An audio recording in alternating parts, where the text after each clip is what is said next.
Energy Cooperation, and we're very happy to be able to convene this session and have such a great group of speakers and the amount of diversity of perspectives we'll gain from this group on this panel.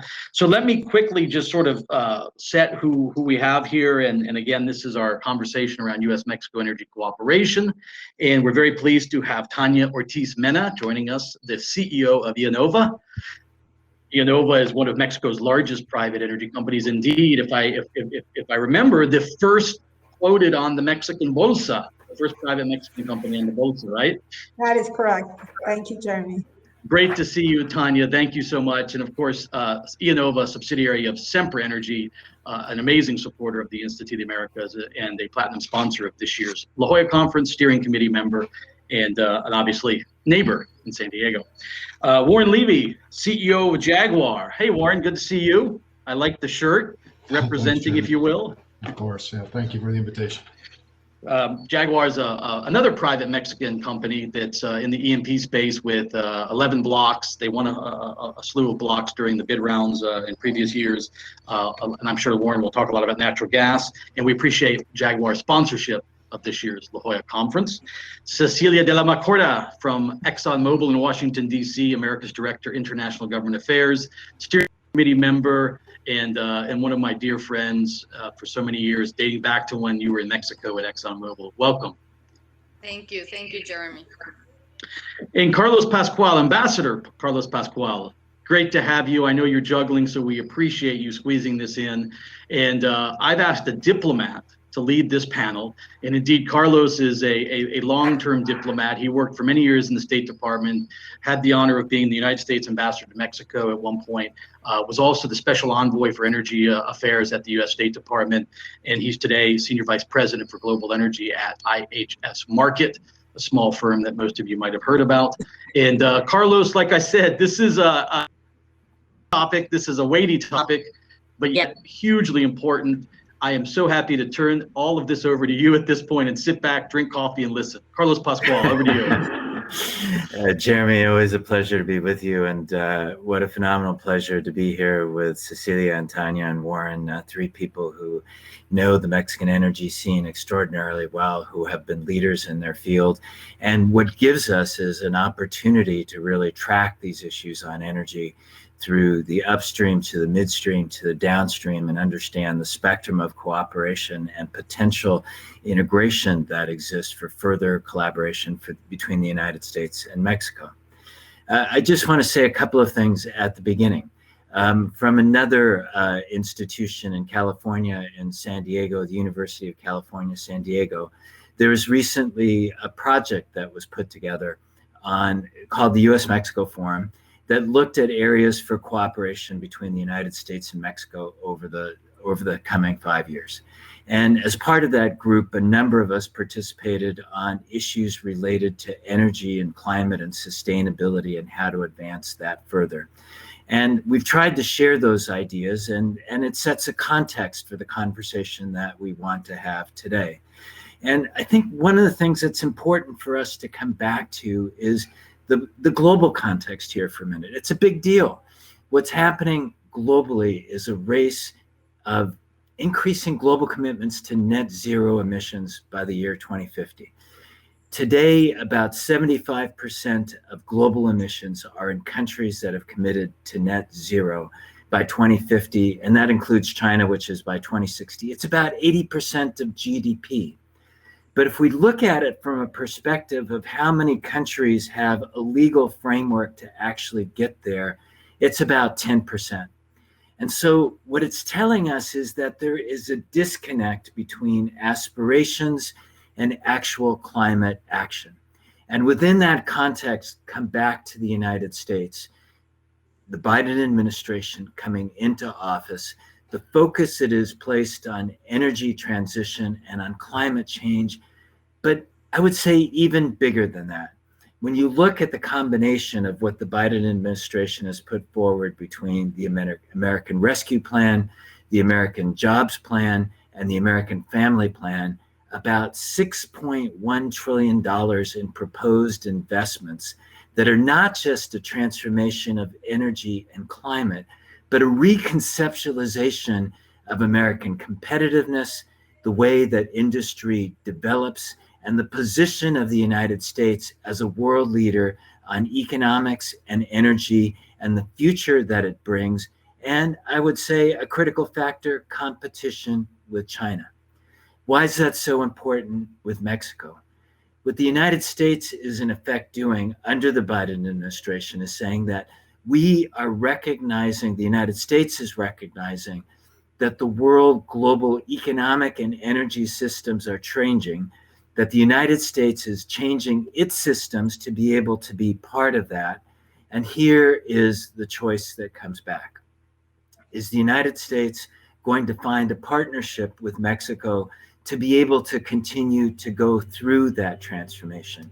Is the United States able to hold hands with Mexico and say that because of this relationship, it's possible to further develop? And here it brings us to a number of interesting questions. It takes us back to the upstream. And can there be better cooperation to competitiveness in Mexico because of the relationships that can be created with US and international and private partners? On gas, there are questions that come back is on whether or not this is actually a positive relationship between the United States and Mexico, or is it dependence? And in fact, how to look at that in a way that improves the competitiveness of Mexican industry. In the downstream, how to assure the availability of supply at a point in time when Mexican refineries have been below their potential. And so what we want to come back to in this conversation is the potential for cooperation that brings in US companies, private companies, at a point in time when the world is in such a fundamental state in economic transition, energy transition, and the backdrop of climate change. And that creates a context where I think we can have a fascinating discussion around these issues. So just one more thing I want to say before I jump into the specific questions, and it goes back to two of the panelists here, Tania Ortiz-Mena and Cecilia de la Macora. Both of them are part of the US-Mexico Energy Business Council. Tania is the president of the Mexican side. Cecilia is on the US side. But I want everybody to be aware of the fact that you're engaged in this kind of dialogue with counterparts between industry in Mexico and the United States, trying to address these very questions of cooperation and going forward. And I also want to note that both of them are part of a Mexican group called Voz Experta, in which women energy leaders in Mexico are working together to bring forward the voice of those women energy leaders and how they look at the transformation of energy possibilities that are occurring internally within Mexico and even more broadly globally. Because one of the things that we've seen is that there just isn't enough, a strong enough voice of women in this particular sector. So Tania and Cecilia, welcome you in that context as well. And Jeremy, I congratulate you for bringing them into this conversation. So what I want to try to do is to have a conversation that takes us around some specific topics and allows us to kind of cover different parts of the theme. And the first topic I want to get to is the foundations for cooperation between Mexico and the United States. Let's just start there and create a base. Is there a foundation here to cooperate? And Warren, I'm going to start with you and ask you to comment on from the perspective of the upstream. What is the foundation for the cooperation between Mexico and the United States that can be a basis for further development and stronger development in both countries? Thanks, Carlos. I think that there's ground for more cooperation for sure. And I think when you look at the challenges that we face in Mexico, most of the gas resource that's available on land is in the Burgos Basin. It's tight gas, it's difficult to develop. It's economically often challenging to be able to get it out of the ground. What matters is scale. What matters is efficiency. What matters is access to all of the technologies that are available in the US. And unfortunately, due to the lack of investment in the Burgos Basin over the last 15 years, what was here at one time has left Mexico. The service companies that have been able to redeploy equipment into the US or Canadian markets have done so. And as a result, we're left with a lack of the type of equipment that's really needed to allow the Burgos Basin to be developed cost effectively. And at the end of the day, the cost effectiveness goes to the access to services, it goes to the efficiency of the transportation and processing of gas, because at the end of the day, you have a resource that it's very large in size, but on an individual productivity basis, the wells are relatively low productivity. And you have to be able to be smart about how you make your investments to be able to cost effectively produce the gas. That said, I think, even during the pandemic, it has been feasible to bring equipment across the border. Customs on both sides of the border have actually been quite cooperative when it comes to moving oil field equipment around, which I understand isn't the case for all industries, but at least fortunately for us, it has been the case. And I think going forward, it's to the benefit of everybody as, this type of conventional tight gas activity in the U.S. Starts to do or continues to decline, that the expertise, that the equipment, some of it can be redeployed back into Mexico. And it's in everybody's best interest for that to occur. At the end of the day, South Texas and North Mexico is the same geology, and it's in everybody's best interest because at the end of the day, the gas is being consumed in Mexico.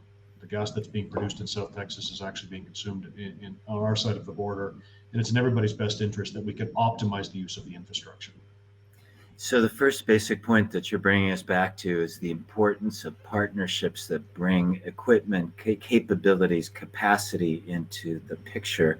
And I know that you have principal concentration around the gas-related questions, but it's also interesting on potential complementarities between heavy oil in Mexico and U.S. refining interests. And do you want to just say a couple of words about that? Well, I think what you've seen globally, but particularly the issue is magnified in the U.S. with all of the non-conventional activity in the U.S. and the very high production levels of condensate. Refineries are not getting feedstock that they need. The feedstock is too light. You can't have a full refining process when you're only processing 45 or 50 API condensate. And the heavy oil that exists in Mexico would be a very good complement to that. The challenge is you have transportation issues. You also have obviously the type of heavy oil that is produced in Mexico today is high sulfur content. So you need to make sure you're going to refineries that can deal with the sulfur and strip the sulfur out, which historically the refineries in Mexico could do and are not in a condition to be able to do so today. And it's sad because it's leading to a dynamic where the high sulfur bunker fuel that's being left over from the refineries in Mexico is being burned to generate electricity. And I think, that's creating a huge challenge, and I think is one of the principal dynamics that are creating a challenge to the Mexico energy grid actually becoming sustainable. And we'll come back to some of these questions a little bit later on the downstream as well. But I think one of the things that we can say, and this is an issue in everybody's mind, given the IEA study that was just released on net zero emissions, is how long is oil going to be here, right? And how long is gas going to be here? But one of the things I think we can say is that over the next decade, that there certainly is going to be a consumption of oil and gas, and it reinforces the importance of efficiency and competitiveness in order to be able to compete and get the best value. And the nature of cooperation with some of the best suppliers of technology becomes even more important. I want to come to you, Tanya, and continue from the upstream to the midstream. We've started a bit of that discussion already. The issue of gas becomes an important one. And you know this issue well. It's been raised many times. Mexico is a significant importer of natural gas. Some have raised, is this an issue of dependence? Others have said, this is really an issue of interdependence, and it's actually good for both countries. Can you take us down that path and help us understand it better? Thank you, Carlos. Good morning to everyone. And thank you, Jeremy, for inviting me to participate today and at least virtually be able to visit San Diego. Carlos, I mean, with regard to natural gas, what we need to do is focus on the fundamentals. And first, first fact is that the US, Mexico, and Canada are an integrated region. That's a fact. And we should also think about how our energy systems are integrated and what our goals should be with regards to those energy systems. So I think as we're a manufacturing region, and particularly Mexico, the Mexican economy is a manufacturing economy and an exporting economy. 80% of Mexico's exports are manufactured goods. So that means that for our economy to be able to continue to grow and to thrive and create well-paid jobs and help people out of poverty, what we need to focus on as a region, but particularly in Mexico, is ensuring that we can provide clean, reliable, and affordable energy. For me, that's the core behind energy security: clean, reliable, and affordable energy.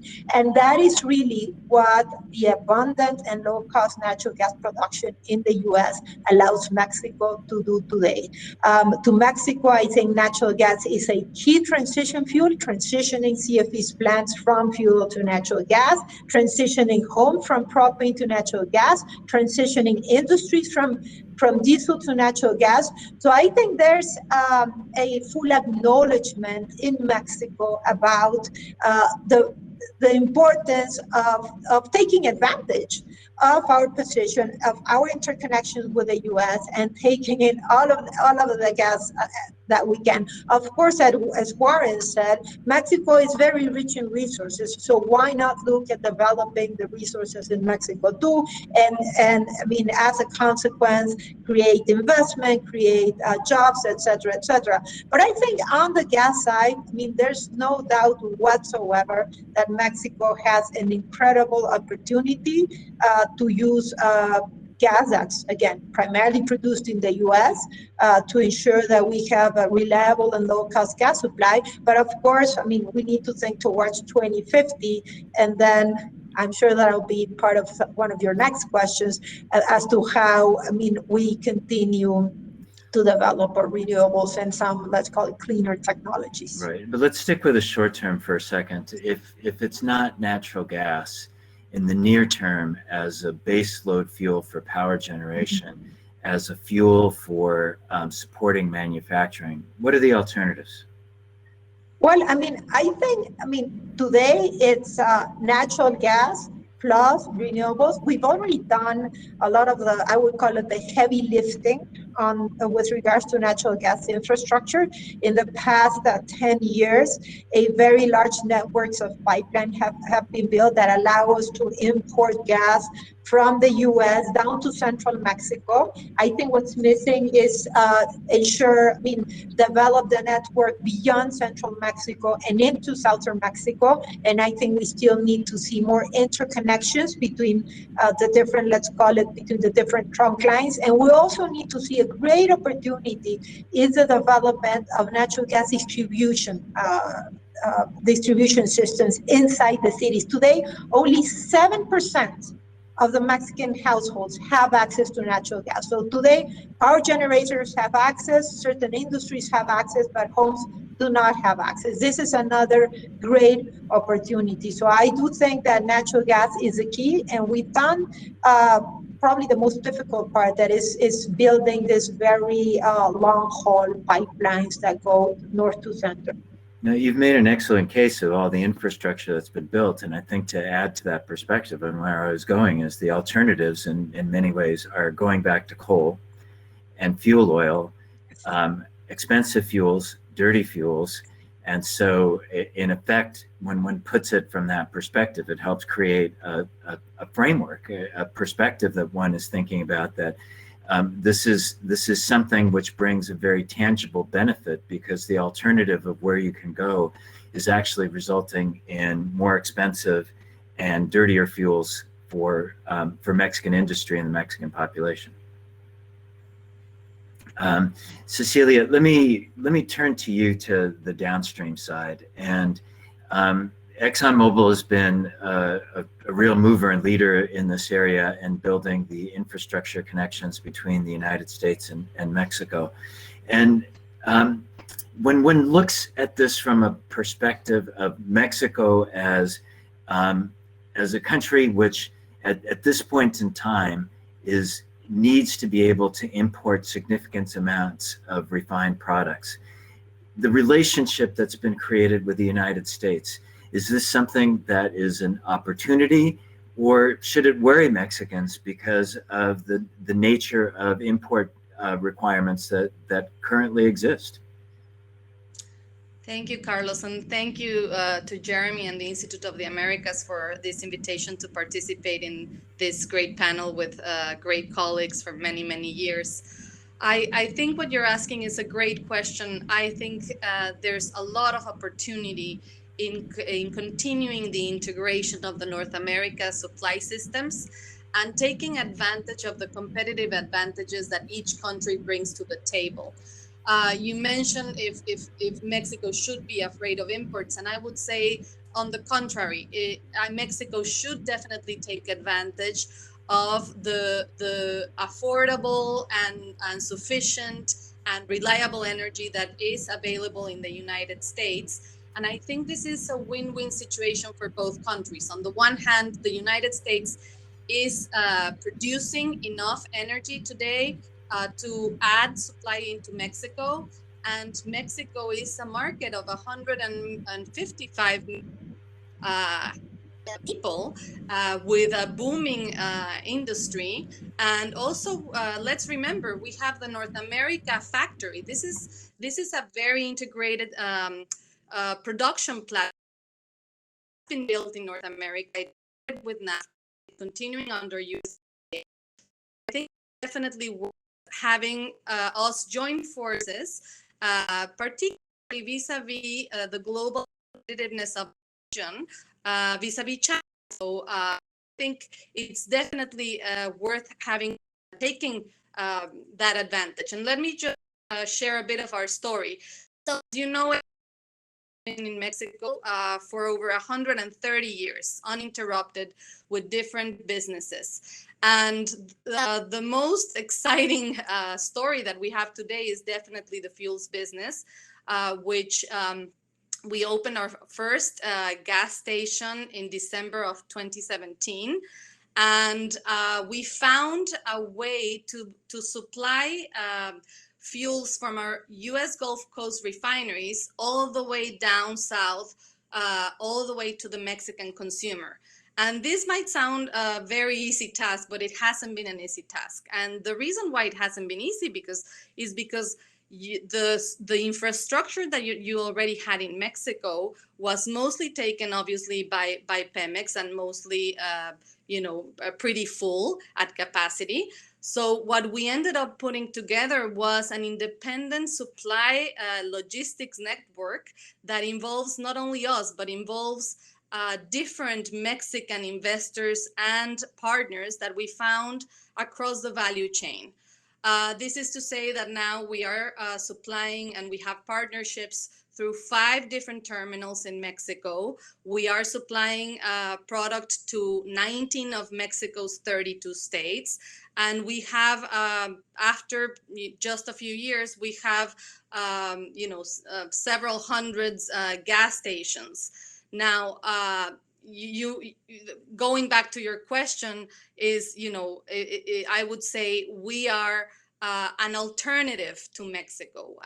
We have created a redundancy in the system, and we are an alternative for Mexico. Today, Pemex still holds most of the market. They have around 92% of the supply and around 80% of the fuels market in terms of branding. So that's significant. But again, we have managed to figure out a way to add another alternative supply for Mexican consumers across the value chain.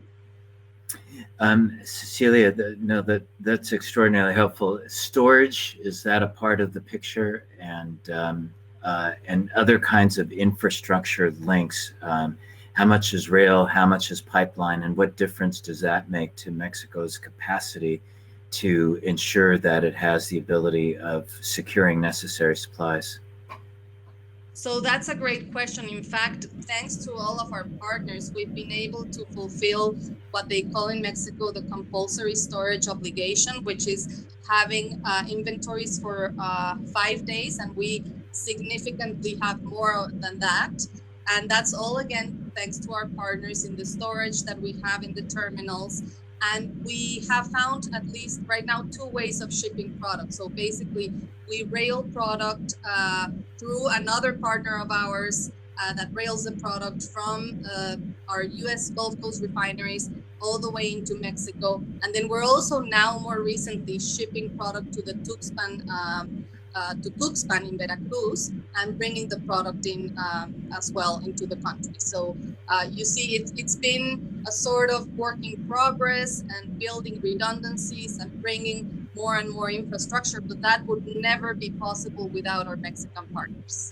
So in effect, I mean, what's striking listening to the three of you is that if you think about the capabilities that are necessary to develop oil and gas resources, if you think about the complementarity of the fuels and who can actually most effectively use those fuels, if one looks at the importance of gas as a competitive fuel in the development of industry and for households, and if one looks at the question of refined products and access to them and having diversification of supply routes and storage, that indeed cooperation with the United States has actually been a fundamental piece of every single one of those. And it's quite a powerful statement because what it really kind of begins to underscore is that this isn't an issue of a one-way relationship, it's an issue of a two-way relationship that is bringing benefits to both the suppliers and the consumers and those that are engaged in the process of transportation.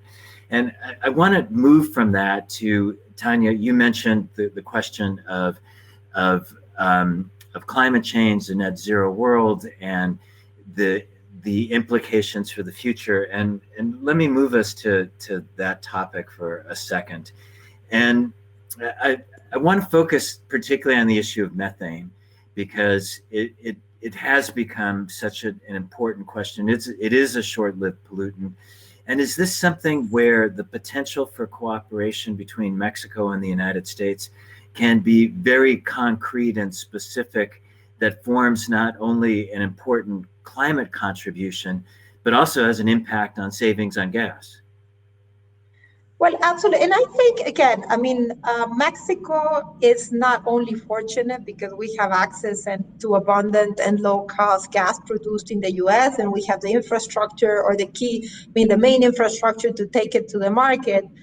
Mexico has also very, very rich and unique renewable resources, and we are just starting to develop those resources. So I think, I mean, today I would call it a global commitment to net zero emissions by 2050.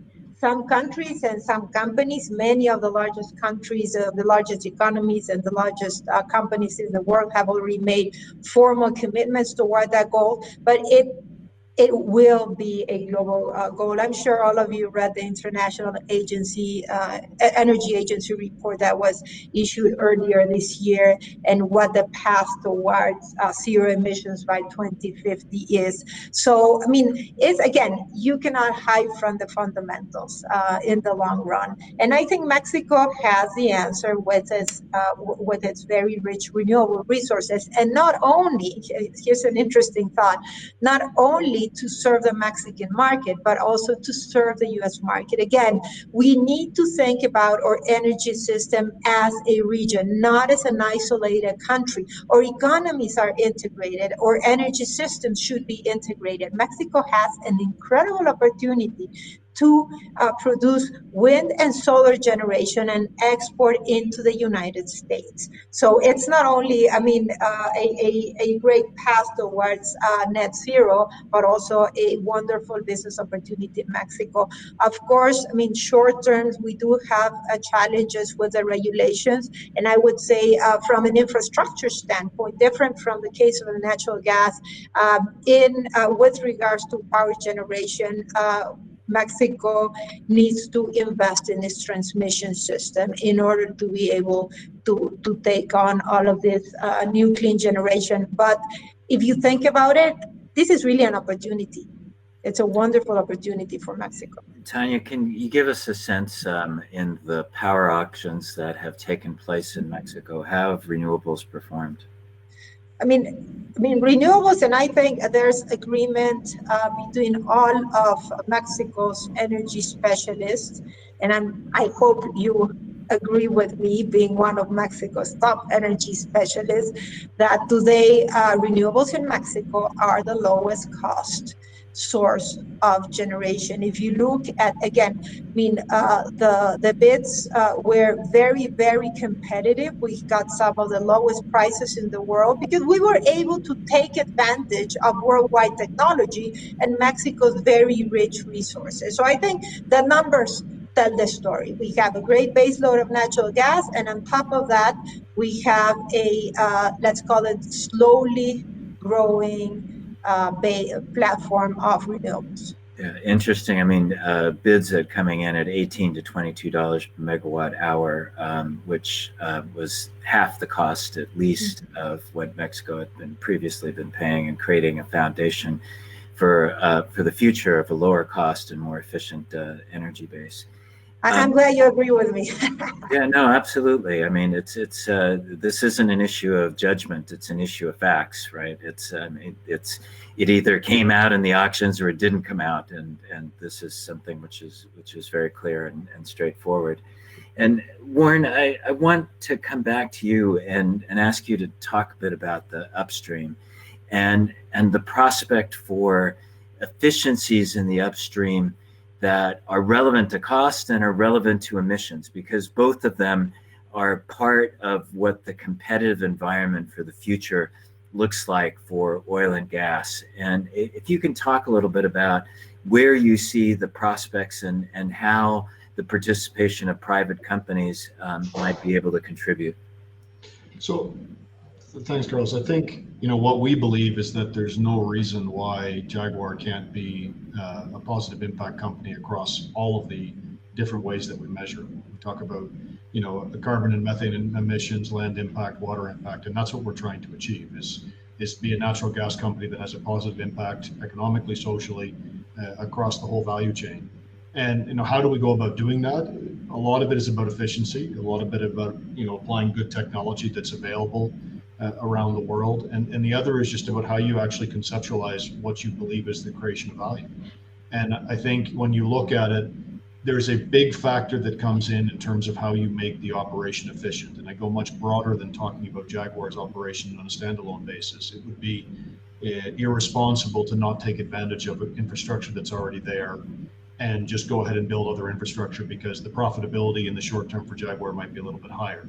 And when you expand that to the bilateral relation between Mexico and the US, it would be irresponsible for Mexico to produce any type of hydrocarbon at a higher cost basis than can be done in the US and not take advantage, at least in the short term, of the fact that the reality is the Mexican economy overshot and is producing too much natural gas.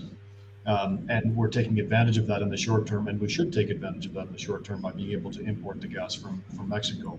Relying on that continuing to be the case over the long term is potentially dangerous unless you go down the road of much more integration between Mexico and the US, and it goes beyond just the actual integration of the infrastructure, and it becomes more about a geopolitical conversation about the integration being something positive. The phenomenon that occurred in February in Texas with the cold snap is a once in 50 year, once in 100 year phenomenon. The fact that it happened to occur on the north side of the border brings the geopolitics to play. It could have just as easily happened somewhere else. There could have been a natural disaster in Mexico that interrupted supply to Mexican consumers just as easily. What it does do is it brings a whole political factor in that makes it more difficult to look at how do you make the entire energy grid as efficient as possible.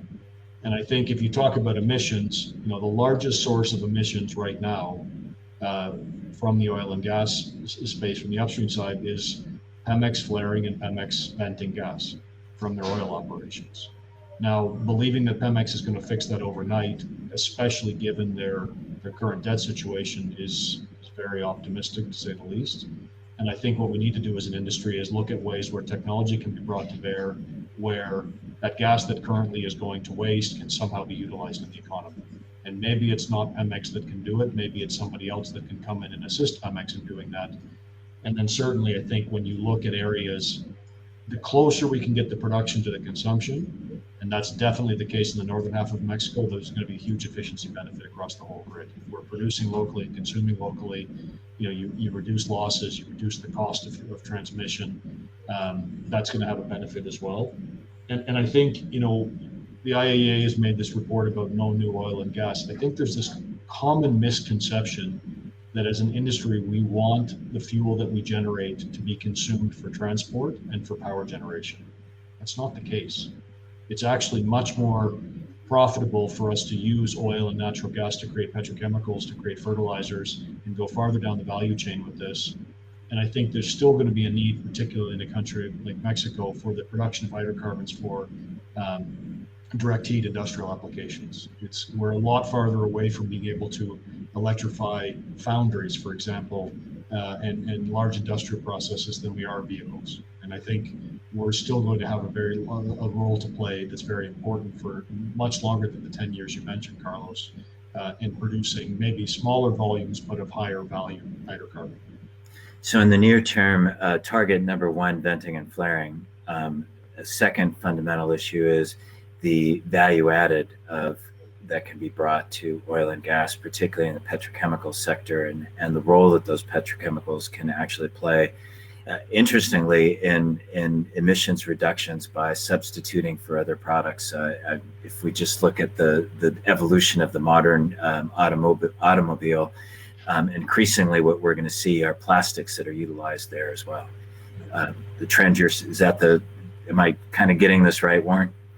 Yeah, I think what you're going to see is that you need lighter materials. We're going to need, if you think about what we're dealing with right now on a global basis, right? How much plastic is going into the effort to vaccinate people globally, to the effort to fight COVID? And I think right now the only source of those plastics is from hydrocarbons, and I think that's realistically going to be a longer horizon for the hydrocarbon industry than you see for conventional transportation. Right. I mean, we know that the easiest thing to electrify is a car, and then it becomes more and more difficult as you get longer distances and heavier types of transport. There's challenges to the renewable energy grid to be able to provide reliable baseload power. Some things like geothermal are very good at it. Solar and wind is not so good at it. But even if you think about the batteries that we need in the renewable sector, there is a huge amount of plastic that has to go into actually putting those batteries together. And there's a huge amount of chemical processing to lithium, which also requires electricity. It also requires power in remote areas. And just to add one other thing, I think the energy transition is extremely important. But Tanya mentioned it. What is the percentage of Mexican consumers that actually have access to reliable energy? Right? How many Mexican families are currently cooking with charcoal and wood in remote communities? And if we're not careful and we end up pushing the energy transition without making it an equitable transition and without making the energy accessible to everybody, we actually run the risk of expanding the disparity in the income gap and the risk that can create for society. Thanks for bringing those points up, because they've also become fundamental to the platform of the Biden administration of environmental justice, energy justice.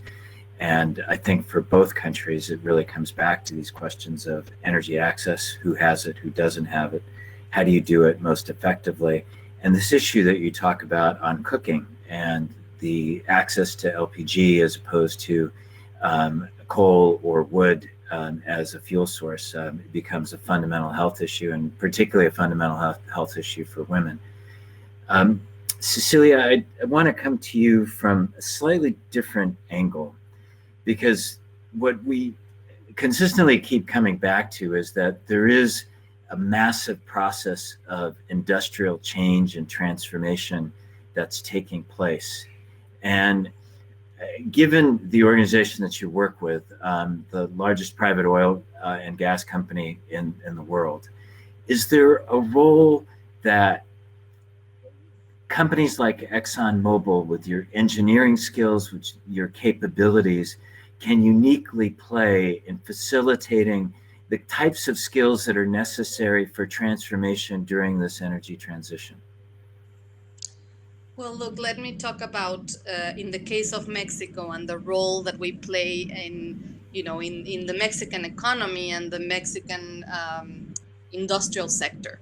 So basically, we supply energy is the source of everything, and I'm gonna use two examples or two recent lessons learned. One is, and first, before I go into the lessons, thinking about this North American factory.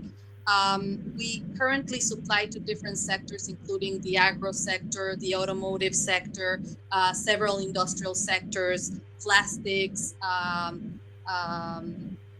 mining, marine, aviation fuel, etc. So a broad range of industrial consumers that we have in that scheme. Now, let's just use two recent lessons learned. One is COVID and what happened with the North American integrated supply chains. When COVID hit us, we found that there were several essential pieces of the components of those supply chains, and this has just been one more example of how integrated we need to be, and energy is not the exception. As Tanya was saying, if you have a whole integrated economy in which bits and pieces of what we produce in the North America factory cross, and I mean the US-Mexico border before it gets to the final consumer, energy is also another of the key components to make that market efficient. And all those disruptions happening, and we saw that energy needs to flow, in a way to optimize those markets and those opportunities. Second lesson learned recently, we had the Texas, north of Mexico energy crisis. And what we saw there, as soon as hit in Texas, we saw that 10 automotive companies stopped producing in Mexico just because they stopped having the source, again, energy, the source for production. So this is just another case where it shows you that having redundancies, having sufficient infrastructure, but also being able to have more interconnectivity between our countries and more collaboration and not less should help us in the future. And we basically need to plan more ahead and think about how we're going to deal if another crisis like those strike us. What can we do to make sure that we can continue what we call at ExxonMobil, we can keep our business continuity plan. So how can we keep that business continuity despite exogenous things that happen that are beyond our control? Celia, those are excellent examples, and they make these issues very concrete because you're grounding them in specific industrial experiences that I think everybody who's been involved in Mexican economic development and energy development has seen and can relate to in a very concrete way. Tanya, I want to come back to you with a question that's coming from the audience, and not surprisingly, it's about cybersecurity, and these issues of cybersecurity have been so prominent, especially with the impact on Continental Pipeline, and it applies a little bit more broadly here on how IEnova is approaching this question of protecting itself from cyber threat. I think it's a question of broad interest across the industry. What can you share with us? Thank you, Carlos. At IEnova, we have a specialized cybersecurity team with a chief cybersecurity officer that's responsible for the area because we've identified cybersecurity as one of our top 10 risks. So, we take it very seriously. And in addition, of course, to working very, very closely with Sempra Energy and all of our strategies, policies, etc., I think the key, we're all susceptible to cyber attacks. And the energy industry, especially when you think about the energy industry as a series of networks, when you think about a utility, we have roughly 130,000 customers in Mexico. And that's, I mean, from an international standard, it's a very fairly small utility scale. When you think about the utilities in the US that literally have millions of customers, I think, I mean, we are a very interesting target for cyber attacks. So our philosophy has been to ensure that the entire corporation is aware of the threats, that the entire corporation has a culture of identifying threats, of denouncing threats, and keeping all of us safe. So the way we approach cybersecurity is very much like we approach sustainability. It's not an area in the company. It has to be part of your culture. It has to be part of your DNA, and every single employee needs to understand the threat because we are, again, an interesting target. Excellent. Warren, I'll raise a quick question for you. It's a big topic, but carbon capture and storage, it's relevance to the upstream business and how it plays out through the value chain. Is this something that you see as an important area for cooperation between Mexico and the United States? Yeah, I think this is one of the probably cooperation globally. This is an area where technology and understanding, needs to be generated globally to make this cost efficient to be able to do it, and that the solutions are reliable long-term impact solutions rather than just temporarily reducing the amount of emissions. I mean, certainly we need to reduce emissions across the whole supply chain, optimize efficiency. But when you look at it, there are niche technologies that are being funded in different parts of the world. They need to be pilot tested. They need to be tried to be scaled up. The industry has a role to play. I know a number of companies are very interested in carbon reinjection or CO2 reinjection into legacy fields to optimize production. I think Mexico has a very key role to play, and maybe not on the technology side of things yet, even though there are a couple of universities that are starting to look at carbon capture technologies in Mexico, and we're keenly following what they're doing to see if there's any role that we can play. One of the best carbon sinks, natural carbon sinks in the world is mangroves. If you look at it, planting a tree is not the same as planting a different type of tree in terms of what it actually does for long-term carbon management. Mangroves are unique in their ability to absorb carbon and not release the carbon back into the atmosphere when the mangrove trees die. And I think we have a unique opportunity because of the very large presence of mangroves to do something in Mexico that actually has an impact, not just for Mexico, but for the whole region. And that's an area that we're keenly, investigating to see if we can do something that is a long-term sustainable solution. And there's wonderful charities out there that are doing some of this work, but I think mangroves in particular are an area that we as an industry need to focus on protecting and even actually growing the mangroves that are present in southern Mexico. Interesting. Jaguar is involved in that initiative, Warren? Yeah, one of the things that we work on very actively is biodiversity, and we started this through the protection of the jaguar as a species, as an apex predator and something that's omnipresent in Mexico and culturally very important. And through this, we've come to learn that one of the habitats that's the most important for the jaguar is our mangroves and swampy areas.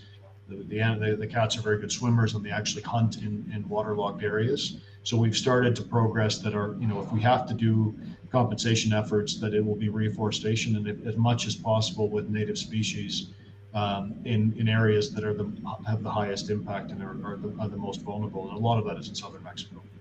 It's a bigger story than this, but it's worth this headline that Mark Carney, the climate finance advisor to the United Nations and former governor of the Central Bank of England, in a report that he helped coordinate on voluntary carbon markets.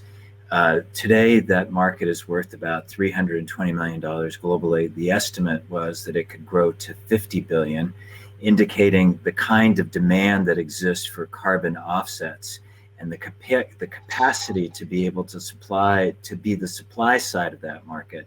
Exactly as you're saying, Warren, the mangroves that could be the absorptive capacity create a real potential in Mexico and one that really deserves attention. We have just a little bit of time left. I'm trying to pull questions in that are coming in from the audience.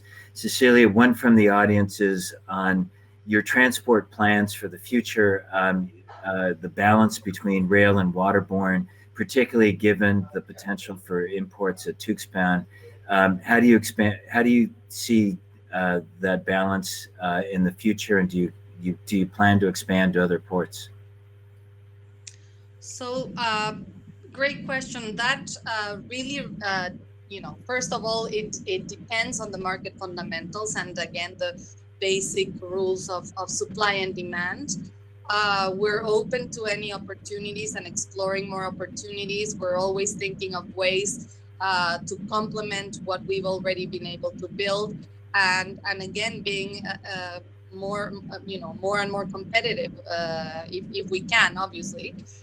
So we're open to any possibility. But right now, most of it started coming down by rail, and again, we're bringing additional through Tuxpan. But it all depends on market fundamentals. Let's close out with a theme which I think has become very prevalent in Mexico now. What's the role for the private sector? And in particular, in a sector which the government has decided is going to be dominated by Pemex on the oil and gas side, by CFE on the power side. Can private investment coexist, and are there benefits from it? And I think it would just be interesting from the three of you to get your perspectives on how that plays itself out in the different areas. And Warren, let me just start with you on the upstream side. I think even if you believe that it was the right thing to do to have one company, or in this case, two companies, try to do everything, it's very rare historically where you've seen a case where a company is good at everything in an industry. Typically the companies figure out that there is a size of project that's a minimum size for them to focus on, or an area that they're better for their, the expertise that they've generated. Pemex made a decision to focus predominantly on shallow water and on oil prospects, and that was a strategic decision, which was designed to align their growth with the area that they felt that they had expertise, and that goes back 15, maybe even longer than 15 years ago. If you look at the scenario that we have today with the level of the debt that Pemex is carrying, believing that Pemex can actually fix everything would require a fundamental change in their debt situation. They would be either the government would need to assume the debt, which I don't think is going to happen, or you need to be able to access sources of capital to do a fundamental restructuring of Pemex's debt load. How are you going to do that? You need to have the international financing community willing to do that. And I think at the end of the day, it is in everybody's best interest that there's a vibrant private sector that is able to pick up the pieces where Pemex is not able to effectively deal with the upstream opportunities that are out there. And at the same time that it is financeable to be able to progress on oil and gas prospects in Mexico, whether that's private or Pemex. How do you do that? Make the rules of the playing field very well established and very clearly defined. You want a lot of companies to be successful so that the financing community is diverse and vibrant and very interested in Mexico, and that's actually going to make Pemex's life easier. So I believe at a fundamental level, it's absolutely crucial that private companies continue to be focused in Mexico and successful, and it's ultimately in Pemex's best interest that the private companies are successful as well. That's going to allow them to refinance their debt under better terms. Tanya, can you take the story to both the midstream and a power perspective? And I know it could be a very long story, but we only have a couple of minutes, so give us some headlines. Well, I'll do the 1 minute version. I think there's not only room for everyone, I think there's a need for all of us to participate. Like Warren said, both CFE and Pemex have areas of expertise where they're super competitive, but they have limited resources, just like private corporations do. And there's such a need for investment in Mexico. So I think we will have the opportunity to participate, particularly taking into account, Carlos, when you started the discussion, you spoke about President Biden's recovery plan, right? The family plan, the job plan, and how much money is going to be injected into the U.S. economy. Mexico is going to be dragged along by that economic growth, and that is going to demand a lot of investment in Mexico, and it's going to put a lot of pressure on energy demand in Mexico. So I'm hoping and I'm expecting opportunities to open as a result of the economic recovery, and I hope that we can call this a green recovery. Tanya and Cecilia, then let's close that picture on the downstream and the perspectives brought by private investment. I would say absolutely, Carlos. I think there's a role for the private sector to play. And let me just give you one concrete example. You might remember that in December of 2018, Mexico had a fuel supply crisis due to a fuel theft issue.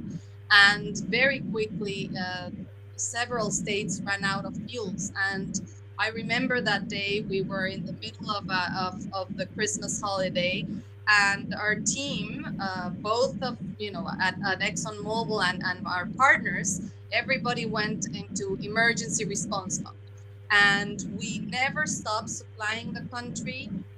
We both the federal government and several governors were very appreciative of our efforts. And this is just to say again, this is just one more story of how important it is to have reliable and affordable energy, but also redundancy in the systems, so you don't go into shortages. And as Tanya was just saying, I'm looking forward for the U.S. and Mexico economic recovery, and Mexico will need those fuels to power its economy. So absolutely, I think there's a role for private sector to play. I think this has been a phenomenally constructive discussion. One of the things it brings me back to is the way in which the US and Mexican economies are interlinked, they're intertwined. And as a result of that, they are operating together to create greater efficiencies and competitiveness throughout the world. And what that does is it creates a platform and a foundation to actually be able to grow together and to transform together. And what we have in the world today is a process which is driving a transformation that is economic and energy, and it's in response to a climate crisis, but it is much more fundamental. And in a sense, what we have between Mexico and the United States is an interconnection that creates a natural relationship to be able to take that relationship further, to be able to use the capabilities. And I think what the three of you have done so well is to underscore how those capabilities are helpful to greater productivity in the upstream sector, on how you can use the products from the upstream sector from Mexico most effectively in a broader international context. The way that the interlinkages between Mexico and the United States on gas and gasoline are in fact contributing to lower costs and greater efficiencies internally in Mexico. The way that that can contribute to job creation, and for ordinary households, the benefits that can come, if nothing else, from a perspective of cooking and actually access to safe fuels. And when you put all of that in the context of having a positive environmental benefit, the story starts to tell itself. And I think that it's an important story to be able to tell and to be able to act on.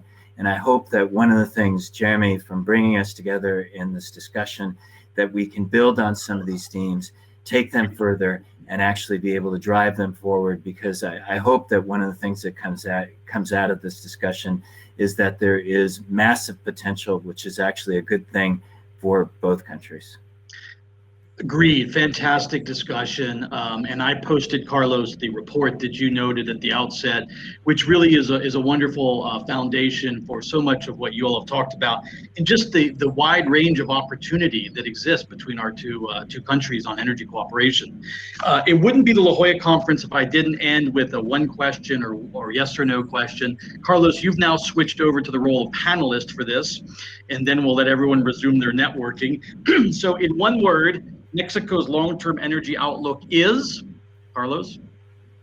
Intertwined. Cecilia? Promising. Warren? Right. I thought you were going to say gas. Tanya? Growth. And then the yes or no question. Are you optimistic, and this is an easy one, are you optimistic about United States-Mexican energy cooperation? Carlos? Yes. Cecilia? Yes. Warren? Yes. Tanya? Yes. Of course, Tanya's a yes. I should have started with her. That was so easy. My yes or no questions are never that easy. But anyway, you deserved an easy one. Virtual applause. Thank you all so much. Carlos Pascual, I really appreciate you stepping in, given I know you've got some stuff you're managing. Thank you so much. Fantastic moderation. Fantastic job, Cecilia de la Macorda, Warren Levy, Tanya Ortiz Mena. Again, thank you all so much. It's been a wonderful discussion, very rich, so much ground to continue to cover here. We look forward to continuing to work on these issues. They're so critical for all of us. Join us in the lounge now. Thank you all.